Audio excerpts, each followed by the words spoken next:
Good morning dear students.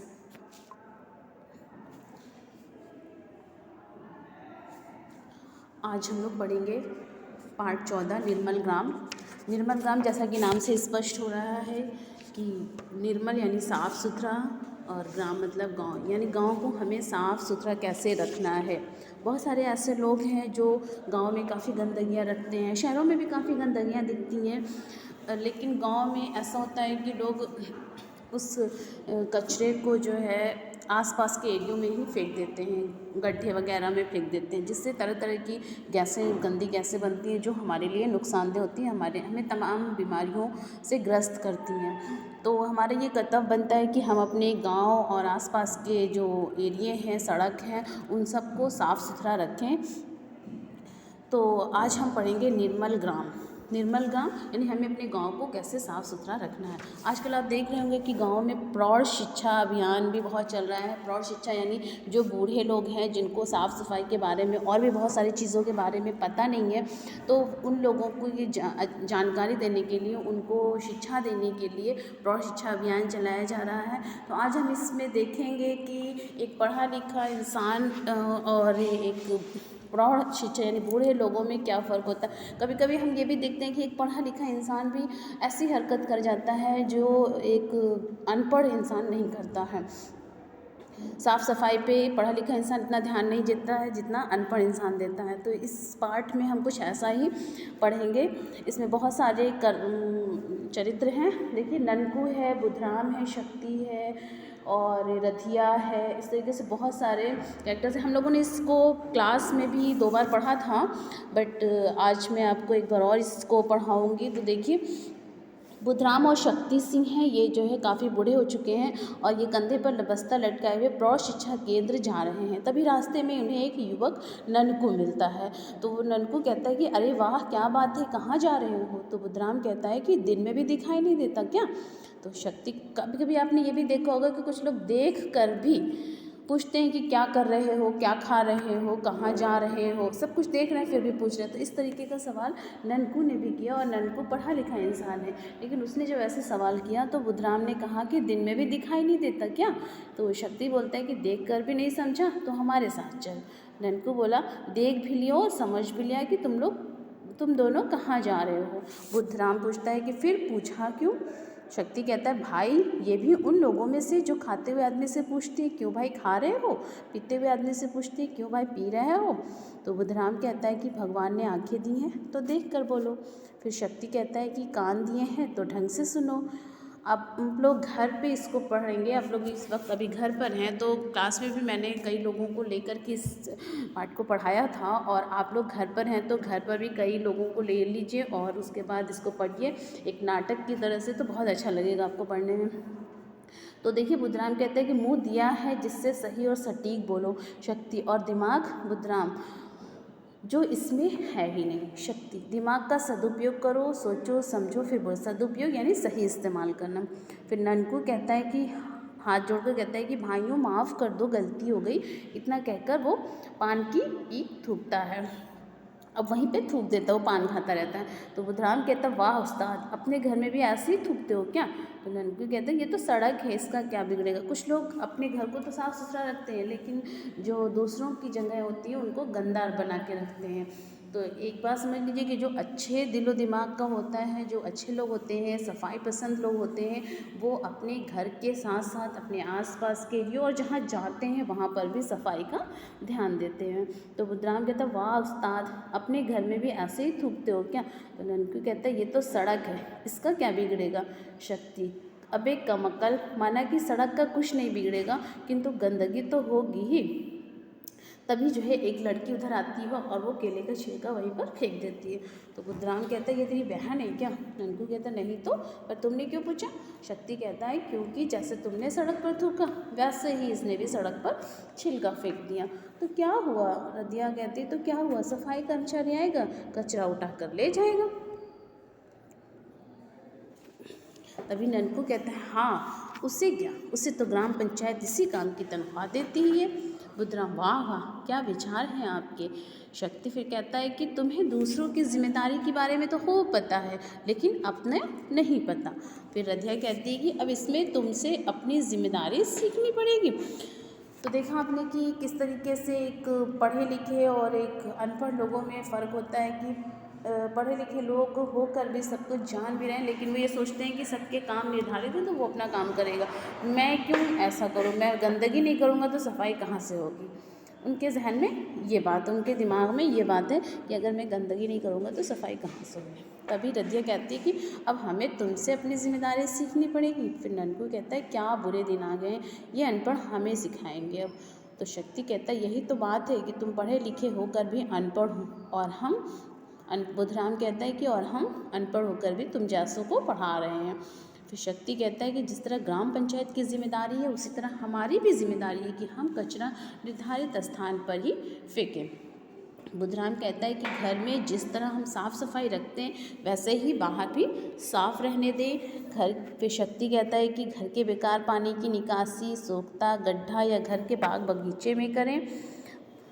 और फिर बुधराम कहता है कि खाना खाने से पहले साबुन से हाथ धोएं, सफाई पर ध्यान दिया जा रहा है। एक निर्मल गांव में आपने देखा होगा कि अक्सर बच्चे खेलते कूदते रहते हों और जा कर के कुछ खा पी लेते हैं, या फिर लोग गाँव और बड़े लोगों को भी देखा है हमने कि बहुत सारे ऐसे लोग हैं जो कुछ भी बाहर का काम कर रहे हैं और जैसे कुछ खाने पीने की चीज़ें बस हाथ को यूँ ऐसे पोंछा और फिर उसे खा लेते हैं। तो जो हमारे हाथ में जर्म्स लगे रहते हैं, जो गंदगी लगी रहती है, वो हमारे पेटों में चली जाती है और जिसकी वजह से हम तरह तरह की बीमारियों से ग्रस्त हो जाते हैं। तो इसलिए हमें अपनी सफाई पर बहुत ध्यान देना चाहिए। तो यहाँ पे देखिए इसी तरीके की बात की गई है कि जब बुधराम खाना खाने से पहले हमें साबुन से हाथ धोना चाहिए। फिर शक्ति कहता है कि रोज़ नियमित रूप से स्नान करें तथा दांतों की सफाई करें। आपने ये भी देखा होगा बहुत से लोग सुबह सुबह उठते हैं और बिना मुंह धुले ही, बच्चों को भी देखा है मैंने, बिना मुंह धुले ही खाना कुछ खा लेते हैं। नाखून भी बहुत बड़े बड़े होते हैं और बिल्कुल गंदे होते हैं। बुधराम कहता है कि घर के कूड़े कचरे को एक जगह गड्ढा बनाकर ढक कर रखें। शक्ति कहता है शौच हेतु खुले में ना जाएं, घर में शौचालय बनवाएं। इसके लिए आर्थिक रूप से कमज़ोर परिवारों को सरकार द्वारा प्रोत्साहन राशि भी देती है। फिर ननकू कहता है कि हमने तो सुना था कि शौचालय बहुत महंगा बनता है। शक्ति कहते नहीं, महंगा नहीं बनता, इनकी लागत कम ही होती है। यह कार्यक्रम संपूर्ण स्वच्छता कार्यक्रम के अंतर्गत भी किए जाते हैं। आपने देखा कि एक पढ़ा लिखा इंसान, सही बात है कि एक पढ़ा लिखा इंसान बहुत सी जमातें नहीं जान रहा है। फिर ननकू कहते हैं यह क्या योजना है। तो शक्ति कहता है यह भारत सरकार, राज्य सरकार और यूनिसेफ मिलकर बनाते हैं। इस योजना के बहुत लाभ है। ननकू कहता है तो क्या, वो क्या लाभ है। तो शक्ति कहता है कि संपूर्ण स्वच्छता अभियान के तहत गांव के किसी भी युवक या युवती को प्रशिक्षण दिया जाता है, जिससे कि वो गांव वालों को व्यक्तिगत स्वच्छता, पेयजल के रखरखाव, बेकार पानी के सुरक्षित निपटान, घर एवं भोजन की स्वच्छता तथा सामुदायिक स्वच्छता के बारे में समय समय पर बताता रहे। तो फिर रधिया कहती कि पर यह शौचालय हम कहाँ से बनवाएं। शक्ति कहता है कि अपनी ग्राम पंचायत से कारीगरों को भी इस योजना में प्रशिक्षण दिया जाता है ताकि वे कम समय लागत में शौचालय बना सकें। फिर ननकू कहता है कि वाह, ये तो बहुत ही ठीक है, इससे तो गांव वालों को गांव में ही सारी सुविधाएं और जानकारियां मिल जाती हैं। फिर शक्ति कहता है कि यह सब संपूर्ण स्वच्छता अभियान कार्यक्रम का कमाल है। फिर रधिया कहती है कि इस योजना के और क्या फ़ायदे हैं। शक्ति कहता है कि इस योजना को गांव में अच्छे ढंग से लागू कर दिया जाए तो गांव पूरी तरह से स्वच्छ हो जाता है, यह निर्मल ग्राम बन जाता है। फिर बुधराम कहता है इसका एक फ़ायदा और भी है। ननकू कहता है वो क्या। तो शक्ति कहता है निर्मल गांव में जो गांव पूरा लक्ष्य प्राप्त कर ले उसे पुरस्कृत भी किया जाता है। ननकू कहता है इसमें कितना पुरस्कार मिलता है। तो बुधराम कहता है कि पुरस्कार के रूप में 50,000 से लेकर 5 लाख रुपए तक मिलते हैं और यह राशि गाँव की जनसंख्या के अनुसार निर्धारित की जाती है। फिर ननकू कहता है कि वाह, ये तो बहुत ही अच्छा है, इस राशि का कैसे उपयोग होगा। तो शक्ति कहता है कि इस राशि का प्रयोग ग्राम पंचायत गांव के विकास के लिए खर्च कर सकती है। और फिर बुधराम कहता है कि इस पुरस्कार की राशि भारत के राष्ट्रपति प्रदान करते हैं और यह गौरव की बात है कि ये हमारे गांव के लिए होता है। फिर ननकू कहते हैं ये तो बहुत ही अच्छी जानकारी है, अब हमारी समझ में आ गया कि हमें कैसे साफ़ सफाई रखनी होगी। फिर रदिया कहती है कि हमें अपने साथ साथ अपने आसपास के वातावरण को भी साफ़ सुथरा रखना चाहिए। आज से ही हम सब गाँव वाले प्रण लें, प्रण मतलब यानी प्रतिज्ञा लेते हैं कि अपने गांव को निर्मल गांव बनाएंगे। आप जानते हैं बहुत सारे जगहों पे जो है गांव को निर्मल ग्राम के रूप में पुरस्कृत भी किया जा चुका है। ये हमारे ग्राम प्रधान पर निर्भर करता है कि वो किस तरीके से अपने गांव को निर्मल बनाने का प्रयास करें और गांव के लोगों पर डिपेंड करता है। ननकू कहता है यह तो बहुत अच्छी बात है, इससे गांव भी स्वच्छ रहेगा तथा गांव में बीमारियां भी कम होंगी, गांव के विकास हेतु धनराशि भी आएगी सो अलग। फिर शक्ति कहता है कि अब तुम्हें सारी बात समझ आ गई। फिर ननकू कहता है हमारी तो समझ में आ गई, अब हम अपने गांव में भी ये बातें बताएंगे। तो रदिया कहती है कि अपने गांव में ही क्यों, हम आस-पास वाले गांव में भी प्रचार प्रसार करेंगे। फिर शक्ति कहता है कि अब ये बातें तुम सभी गांव वासियों को कल से ही समझाओगे ना। अब नारा लगाओ, संपूर्ण स्वच्छता अपनाइए, निर्मल ग्राम पुरस्कार पाइए। तो इस तरीके से ये आपका पाठ समाप्त होता है। फिर ननकू और रदिया जो है वो नारा लगाते हुए चले जाते हैं। बुद्धराम और शक्ति उन्हें देखते हुए मंद मंद मुस्कुराने लगते कि चलो इन्हें भी सफाई का ध्यान आया।